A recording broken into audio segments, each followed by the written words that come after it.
প্রিয় দর্শক, আসসালামু আলাইকুম। দর্শক, যাকে দেখতে পাচ্ছেন তার নাম হচ্ছে নূপুর। নূপুরের মা আছে, তাও আবার সৎ মা। নূপুরের ভাই বোন কেউ নেই, বাবাও নেই। নূপুরের সৎ মা নূপুরকে খুবই কষ্ট দেয়। তো নূপুর এখন ইউটিউবে এসেছে বিয়ে শাদির জন্য। নূপুর চাচ্ছে ভালো একটা মানুষ যে সুখে দুঃখে তার পাশে থাকবে, তাকে কখনো ছেড়ে চলে যাবে না। এমন একজন মানুষ পেলে নূপুর বিয়ে শাদী করতে রাজি আছে। নূপুরকে যারাই বিয়ে করতে আসে তারাই যৌতুক চায়, এই জন্য নূপুর এখন ইউটিউবে এসেছেন। কারণ নূপুরের বেশি পড়াশোনা নাই, তার মা তাকে পড়ায়নি। তো নূপুর ইচ্ছা ছিল যে পড়াশোনা করে মানুষের মতো মানুষ হবে, ভালো একটা ডাক্তার হবে, কিন্তু বেশি পড়তে পারেনি।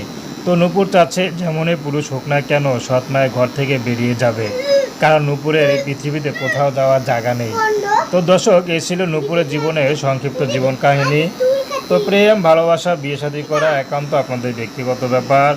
আসুন আমরা 5 ওয়াক্ত নামাজ পড়ি, সর্বদা দেশের সেবা করি।